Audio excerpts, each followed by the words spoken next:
শরীর বন্ধ করার জন্য এই দোয়াটি পড়ে নিজের শরীরে ফুঁক দিবেন। দিন রাত 24 ঘন্টা আপনি নিরাপদ থাকতে পারবেন। মানুষ শয়তান, জিন শয়তান, খবিশ শয়তান, নাফস শয়তান, ইবলিস শয়তান, সমস্ত শয়তানের হাত থেকে আপনি সম্পূর্ণ নিরাপদ এবং হেফাজতে থাকতে পারবেন ইনশাআল্লাহ। অনেক মানুষ আছে শরীর বন্ধ করার জন্য বিভিন্ন কবিরাজের কাছে যায়, বিভিন্ন ভণ্ডদের কাছে গিয়ে টাকা পয়সা খোয়া তারা কোনোভাবে কোনো উপকার পায় না। আবার আপনি কিন্তু নিজেই আপনার নিজের বাড়িকে বন্ধ করে রাখতে পারবেন। এটার জন্য আপনার কবিরাজের কাছে যাওয়ার দরকার নেই। আপনি কোরআন হাদিসের মধ্যে সব আল্লাহ রাসূল দিয়ে দিয়েছেন, আল্লাহ পাক দিয়ে দিয়েছেন। আপনি শুধু সেখান থেকে নিবেন, সেখান থেকে নিয়ে আপনার বাস্তব জীবনে আপনি আমলগুলো করবেন। আপনার ঘর আপনি নিজে বন্ধ করতে পারবেন। আল্লাহ রাসূল সাল্লাল্লাহু আলাইহি ওয়াসাল্লাম বলেন, যেই ঘরে সূরাতুল বাকারা তেলাওয়াত করা হয় ওই ঘরে কখনো কোনো দুষ্ট জিন, দুষ্ট আত্মা, দুষ্ট কেউ আপনাকে ক্ষতি করতে পারবে না, আপনাকে নষ্ট করতে পারবে না। আপনার পরিবার পরিজনের সদস্য, আপনার সন্তান, কারো ক্ষতি কেউ করতে পারবে না, যদি আপনি নিজেই এই সূরাতুল বাকারা তেলাওয়াতটা আপনার ঘরে করতে পারেন নিয়মিত। যদি আপনি নিজে না করতে পারেন প্রতিদিন, তাহলে কোরআনুল কারীমের এই সূরা বাকারা তেলাওয়াত আপনি বাজাবেন। আপনার মোবাইলে হোক, আপনার যে কোনো ডিভাইসের মাধ্যমে হোক, এই কোরআনুল কারীমের তেলাওয়াত আপনি শুনবেন।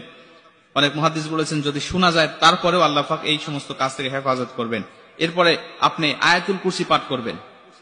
আয়াতুল কুরসি যে ঘরে পাঠ করা হয়, আয়াতুল কুরসি পাঠ করে যে ঘরে দরজা বন্ধ করা হয়, আউযু বিল্লাহি মিনাশ শাইতানির রাজিম বলে যে ঘরে দরজা বন্ধ করা হয়, ওই ঘর অটোমেটিক বন্ধ হয়ে যায়। বন্ধ মানে কিন্তু দরজা জান্না বন্ধ তা নয়, এটা দুষ্ট আত্মা, দুষ্ট জিন, ইবলিস শয়তান, মানুষ শয়তান, খবিশ শয়তান, সমস্ত দুষ্টদের হাত থেকে হেফাজত করা, তাদের কাছ থেকে বন্ধ করে দেওয়া, এটাই হলো বন্ধ করার কথা বলছি আপনাদেরকে।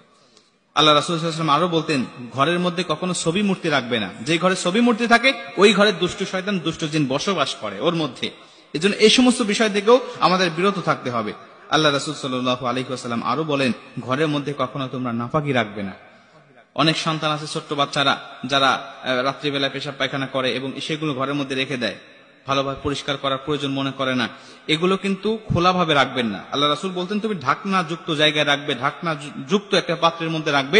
তাহলে যখন নাপাকি জিনিস থাকবে তখন ওই দুষ্ট জিন, দুষ্ট আত্মা ওই সমস্ত জায়গায় যাবে এবং ওর একটি আসর তোমার সন্তানের উপরেও পড়বে। এজন্য ঢাকনা যুক্ত জায়গায় রেখে দিবেন।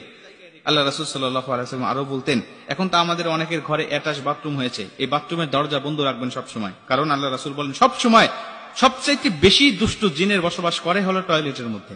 সবসময় আটকিয়ে রাখবেন। যখন যাওয়ার প্রয়োজন হবে আপনি অবশ্যই ইস্তেগফার করবেন, ভিতরে গিয়ে মনে মনে দিলে দিলে ইস্তেগফার করবেন এবং ঢোকার সময় বাম পা দিয়ে প্রবেশ করবেন এবং আপনার দোয়া পাঠ করবেন। বাথরুমে প্রবেশ করার যে দোয়াটা আছে এটা পরে তারপরে আপনার সেখানে প্রবেশ করবেন। এই সমস্ত বিষয়গুলো মেনটেন করবেন। এরপরে আপনি শরীর বন্ধ করবেন কিভাবে সেটা আমি শিখিয়ে দেই। আল্লাহ রাসূল সাল্লাল্লাহু আলাইহি ওয়াসাল্লাম প্রতিদিন তিনি শরীর বন্ধ করতেন। ফজর পরে এবং শোয়ার সময় তিনি দু হাতের তালুটা এভাবে প্রশস্ত করতেন। প্রশস্ত করে তিনি 3 কুল পাঠ করতেন। কুল আস-সালাসা, আরবিতে বলা হয় কুল আস-সালাসা, মানে 3 কুল। 1 নম্বর হলো সূরাতুল ইখলাস, 2 নম্বর হলো সূরাতুল ফালাক, 3 নম্বর হলো সূরাতুন নাস। এই 3টা সূরা পড়ে আল্লাহ রাসূল তার হাতের তালুতে ফু দিতেন এবং ফু দিয়ে তিনি পুরো শরীরে মালিশ করে নিতেন। আল্লাহ রাসূল বলতেন যদি কোনো মানুষ এইটা করতে পারে তাহলে যত বড় জিন হোক, যত বড় দুষ্ট আত্মা হোক না কেন, ওখান থেকে আল্লাহ পাক সম্পূর্ণ তাকে হেফাজত করে দেয়। এজন্য কোনো কবিরাজের কাছে যাওয়ার দরকার নেই। আপনার নিজেই কিন্তু এই সমস্ত বিষয়গুলো আপনি নিজেই নিজের রুকিয়া করতে